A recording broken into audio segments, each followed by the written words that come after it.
Greetings everyone, welcome back to another episode of Human Resources in History. This podcast aims to offer insights from 7,000 years of human history to help modern human resource practices. I am your host Makoto, a data scientist and journalist.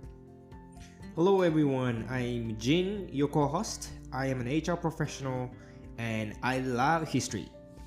So Jin, we did Ottoman Empire's Janissaries, Industrial Revolution, and the last one was Pyramid. The pyramid, right? yes. Yeah. Yes.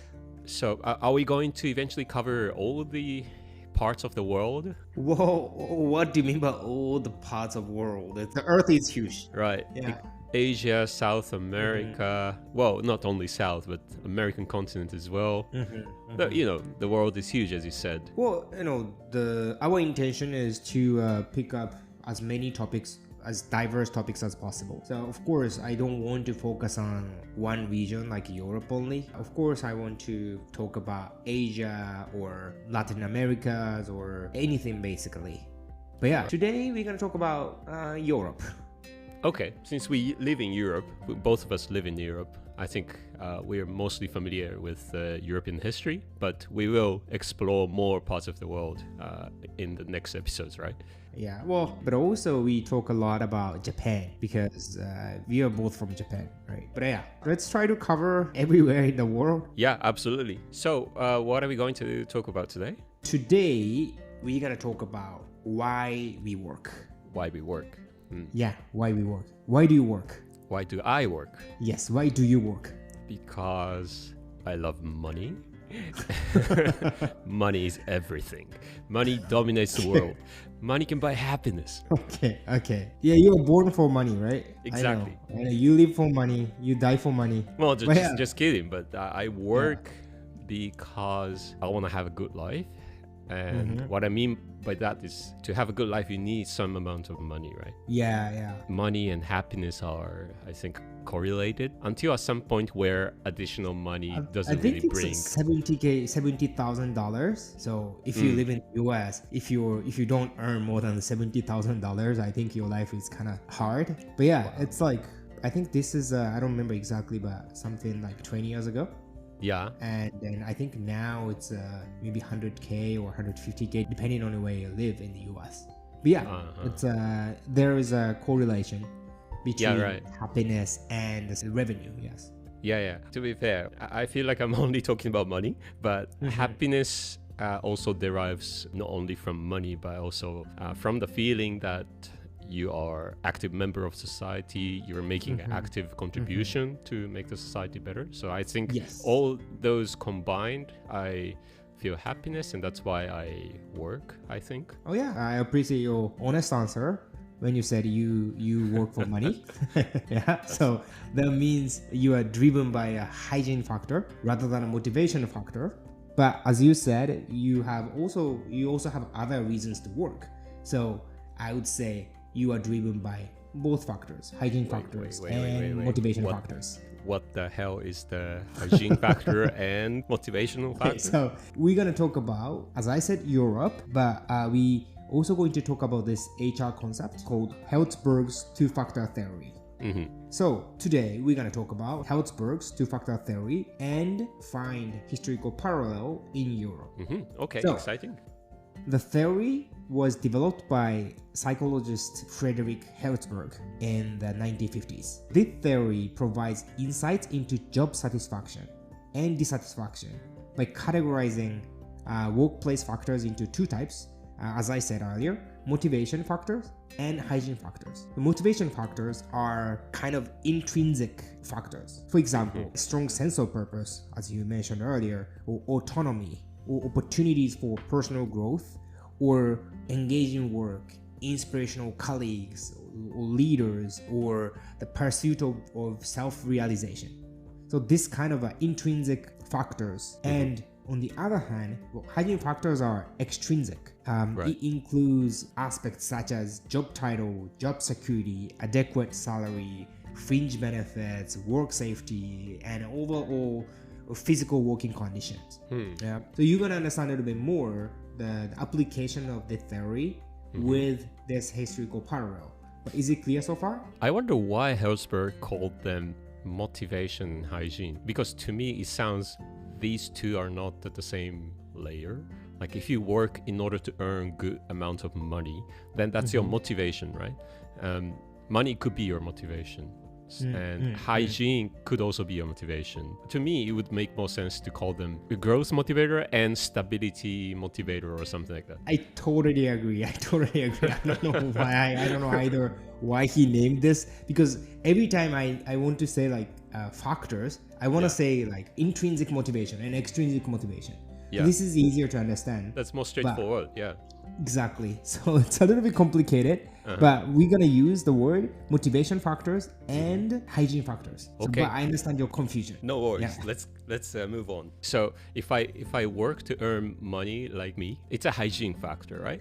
Yeah. I mean, for me, it has not always been like that. I guess when I was a journalist, I was like full of passion towards contributing to a healthy opinion space, revealing the truths for the sake of democracy. I guess that kind of stuff are probably, what is it called? Motivational factor. But Yes. now I work as a freelance data scientist, and kind of difficult to motivate myself with sublime career goals. So at this moment, I think, my main motivation is hygiene factor. My main factor is hygiene. Yes. Well, it's a normal for an individual to have both motivation factors and hygiene factors, at the given time, or depending on your age, or even depending on a week or day.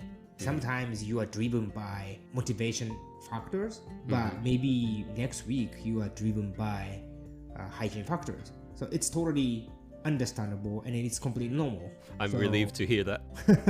Okay, so then what historical events are you going to talk about today? Yes, so today, as I said earlier, we're gonna talk about this very big country or empire in Europe. It's a Roman Empire, no? Yeah, exactly. So today we are going to talk about Rome.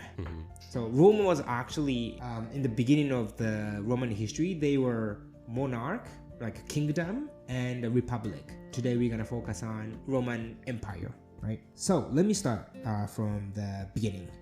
According to legend, Rome was founded in 753 BCE. So it's a very long time ago. So almost 3,000 years ago. Have you ever wondered about the origin of the name Rome? Origin of the name of the city, Rome. Yeah. Because there's no cellular network in Rome. Sorry, did you make a joke or something? Well, it's a big city, and a lot of travelers get lost, right? And when they try to check on their phone to open up Google Maps, their phone starts roaming the network. It keeps roaming. Okay. So then, yeah. I'm sorry for asking you to explain about your joke. What did you think about my dad joke? Well, firstly, I didn't understand at all. Yeah. I've been thinking about this joke for a week. Yeah, your effort paid off. Totally. Alright. Let's move on. So, we should.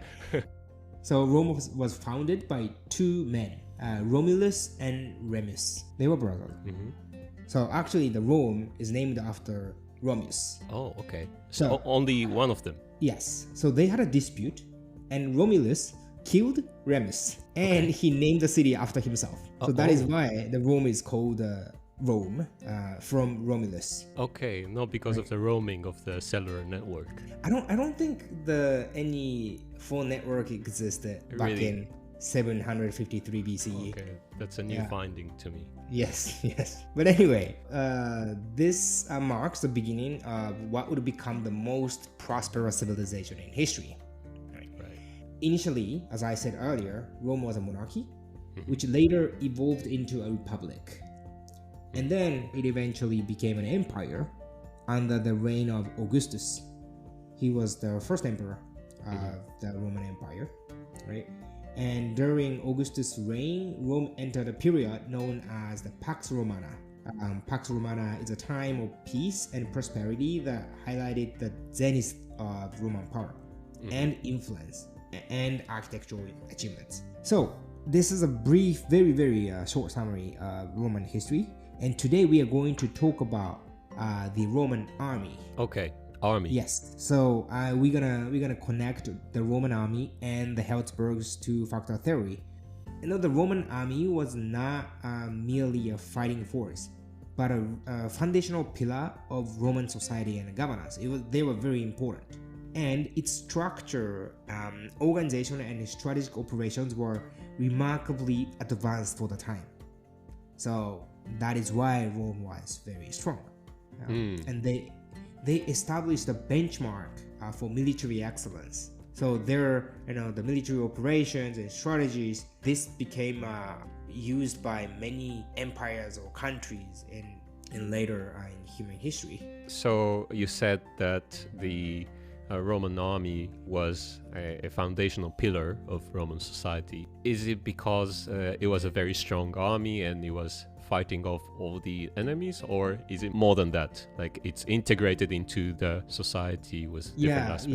Yeah, we're gonna touch that point later, but they are not just fighting against the enemies. The army served as a melting pot for the empire's diverse population. So the Roman Empire was quite diverse. The army itself was very diverse. Okay. So they integrated soldiers from various regions and backgrounds, and each of them contributed their unique skills and cultural perspectives. So the army was a strong military force, but at the same time, the source of Roman diversity. Okay, so we are going to get insights from the Roman army, and especially in terms of the source of job satisfaction. So it's about the military job, how they were setting motivational factors and hygiene factors and stuff like that. Exactly. In a nutshell, we're gonna explain how the Roman Empire drove the army. So let's delve into the hygiene factors within the Roman army first. Okay. Yeah. So for me, the success of the Roman army was not solely due to its battle strategies or leadership. Significant part of its effectiveness stemmed from foundational elements that ensured stability and satisfaction among its soldiers. Firstly, let's consider job security. So they actually implemented job security. Emperor Augustus revolutionized the military by transforming the legions from temporary citizens' levies into a professional standing army with regular pay. This move significantly enhanced job security for the soldiers. So the soldiers had a regular paycheck. Yeah, they were like gig worker, but they internalized them. So they became like a permanent worker. Sorry, what do you mean by they were like gig worker? Well, because they were not the standing army. They were not directly hired by Roman Empire. They were like a mercenary. Okay, interesting. So that's the first thing. They implemented job security. This corresponds to a hygiene factor. Right. And it's moving on to the second point, stable retirement plans.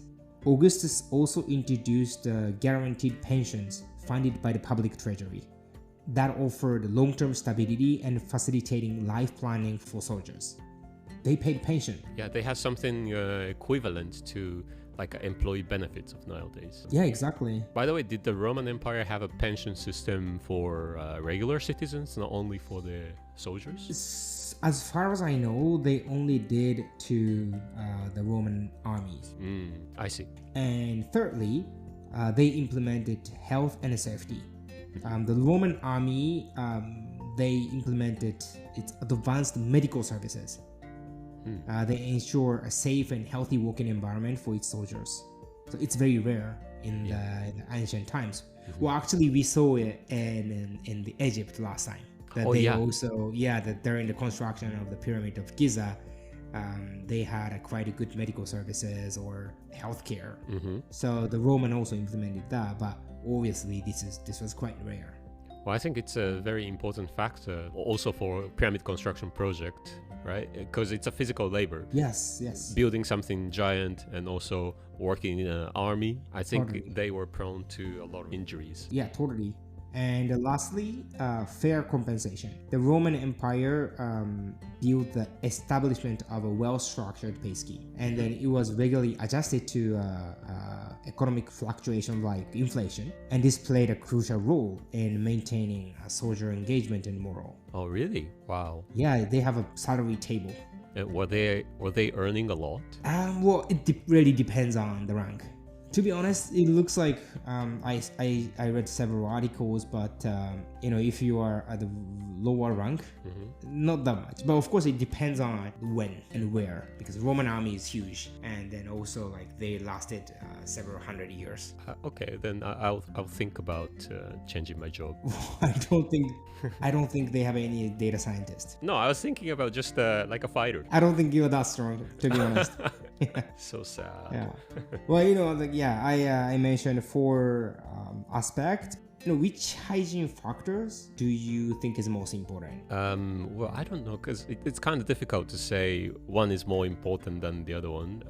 It depends on I think it depends on the life stage as well, right? Yeah. I would say, I would say salary is always very important. I don't know, but when I was young, I was working crazy hours. My day starts from very early morning and finishes after midnight, and very few day offs every year. So it was okay because the paycheck was very good. I was young, but now I'm older. I have family.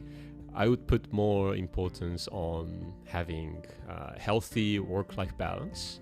So I think good salary with good amount of holidays and medical service altogether would be my top priorities now. Okay, thanks. Well, for me, really, the number of vacation days is very important.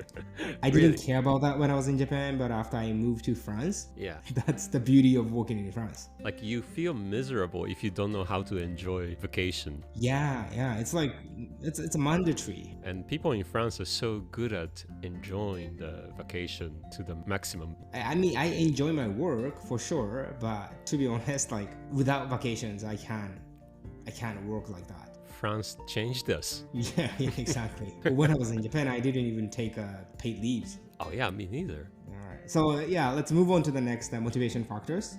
Sure. So we talked about hygiene factors. So next one.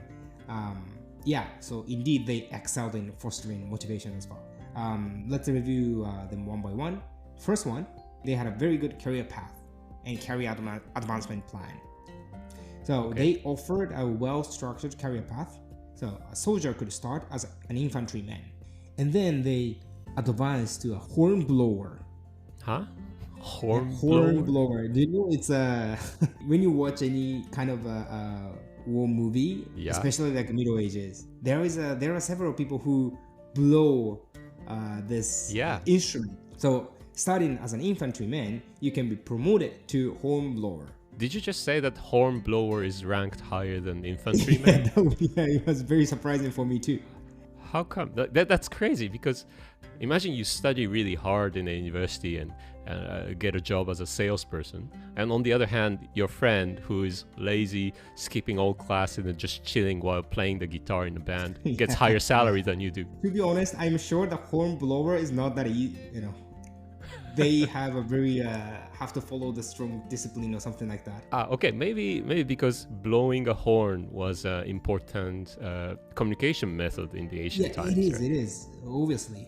Yeah, maybe sending signals for troop movements, forming battle lines, telling the troops to advance or retreat. Okay, it sounds very difficult. If you mess up, you will literally kill the many soldiers. Right. So that's why a hornblower has a higher rank than an infantryman. Okay, so I would like to apologize for all the musicians. Yeah. Well, I mean, they are not a musician, okay? They are steel warrior. Yeah. And then after that, they can be promoted to deputy centurion, and eventually chief centurion. And the extent of career advancement depended on one's social class and the era. So maybe the centurion was max, or maybe some people can go beyond chief centurion, but it was clear that this kind of a career advancement existed. So that's first a motivational factor. Okay. And secondly, sense of progress and achievements. So I told you in the beginning that they were not just a soldier, right? They were often involved in construction projects. For example, under Augustus, 50,000 miles of roads were paved. So this was done by the Roman army. 50,000 miles. Okay. Yeah, 50,000 miles is 80,000 kilometers. Right. And also, one of the five wise emperors, according to Machiavelli, Hadrian constructed the famous Hadrian's Wall in Britain, along with various bridges and temples throughout the empire. So, what I'm talking about is their sense of progress. Teresa M. Amabile and Stephen Kramer, in their famous book, The Progress Principle, using small wins to ignite joy, engagement, and creativity at work, emphasize that facilitating progress, even through small wins, is crucial for motivation. Yeah, so through these achievements, the Roman army provided many such opportunities for small wins. Okay, that's so true. Like awarding team members with small achievements is quite important because big wins don't happen often, right? Yeah. So if you award your team only once a year, then all the small progress on the way gets kind of invisible. So I think this is a very important thing. Yes. Yes. And thirdly, recognition and honor. Yeah, it's we can understand that we want to be recognized for some good work. Yeah. The Roman army had a system of military decorations that recognized contributions and added layers of recognition and honor, motivating soldiers to exceed their basic duties. So, for example, the grass crown was the highest military decoration, and it could be awarded to a general who saved an entire army. Grass crown, it's made of grass, like a green crown. I think you've seen it. Is it actually made of grass? I think so. Oh, okay. I wouldn't be so happy even if I could. Yeah, right? We wanted it with a gold or platinum or at least silver. Right? Yeah. But it was one of the recognitions. It's the highest crown that you can get. So I'm sure that it's very valuable. And even common soldiers had the opportunity to earn honors. I like this one very much personally, the mural crown. Do you know what it is about? No. What is it? Mural is a wall. The mural crown was awarded to the first soldier to climb the wall of a besieged city. Oh, that's so cool. Yeah. So if you are the first one that climbed the wall, you can get this one, right? Okay. So because this is very important. Yeah, but then it's risky. Yeah, exactly. The number of people who received this crown were quite small. Yeah, because they get killed. Yeah, exactly. Survival rate was quite low. But thanks to this system... Well, somebody has to do it. Yeah, exactly. But that's why they award it like this. But I also read this funny story. It was kind of difficult to prove. You can fake the story. Yeah, exactly. They were killed, or maybe like several people claim this award, right? Oh, I was the first one, or something like that. Oh. Right. Anyway, this system of recognition encouraged soldiers to go above and beyond their call of duty. Right. If they only work driven by hygiene factors, they wouldn't go beyond their job description. So, Makoto, the same question. What's the most important motivation factor for you? Motivation factor. Okay, well, this is easy for me because for me, it's the sense of progress and achievement. Like there are certain things that I want to do for the society, certain social problems I want to solve. Well, I get happy every time I make little steps towards them. For example, the goal I want to achieve now is to create systems that prevent disinformation and fake news from spreading, while at the same time maintaining the freedom of speech. Right? I wanna tackle this problem leveraging my experience as a journalist and also using my data skills. I think at this moment I'm only making small steps and not even wins, right? But no matter how big or small it is, I think the progress makes me motivate. Yeah. I'm not saying with this passion I don't need to earn money, but I think hygiene factor is getting more and more important as I get older. But I still keep this motivational factor within myself. Yeah, it's as you said, it's interesting. As you get older, the hygiene factors become more and more important. What about you, Jin? I think definitely motivational factor is really important, and among which personal growth is the most important. I thought so. I want to learn every single day and every single hour in my work. Yeah. So without that, I would definitely get bored. This podcast and writing a blog is exactly my learning journey, and I really enjoy that. Right. Yeah. Interesting. Okay. Anyway, it's fascinating to see that a sophisticated total reward structure was implemented 2000 years ago, right? I mean, total reward meaning that both motivation factors and hygiene factors. Now, let's draw some lessons for the HR professionals. So, Makoto, what insights can you draw from this? I'm first of all surprised that Herzberg's two-factor theory, well, I don't think they knew it as a theory, but this theory conceptualized in the 20th century was already relevant to the events that happened 2000 years ago. And this connection explains the core principles of human motivation and job satisfaction remain true throughout the time. So I think that's the insights that we can extract and apply to modern HR practices. Of course, the theory is a theory, so it cannot be applied to everything.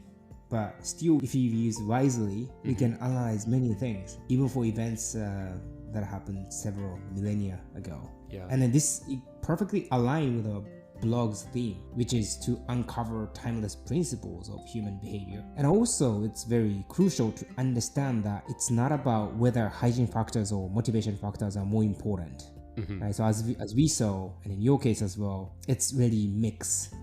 But in the HR world, personally, observing other people in the HR community, there's a tendency to think that organizations focusing on motivational factors are superior. For example, if a company just pays a lot of money and if they don't provide any sense of purpose, people probably look down on to them. Yeah. But even some startups, for example, even though they don't pay well, if they have a very, very strong sense of purpose and then a growth environment, it kind of looks cool. I don't know, just my personal observation. I think that's true, at least for a short period of time. I don't know if it's sustainable for a long period of time.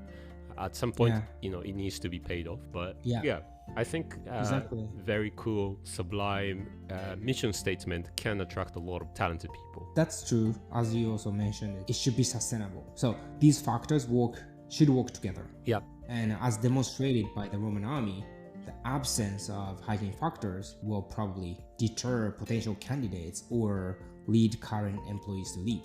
And similarly, lack of motivation factors can stifle innovation and creativity. So, yeah, I mean, as you said, I believe that the balance between these two factors vary among organizations. So I think we need to adapt them to the unique context of each organization or job, workforce demographics. And then that's where I think the HR and leaders needs to use their knowledge and find the right balance. Right, exactly. Finding the right balance is important.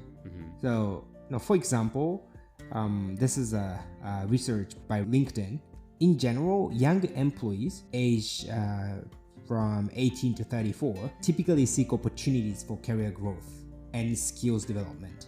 So as you said earlier, when you are young, you are looking for opportunities to grow.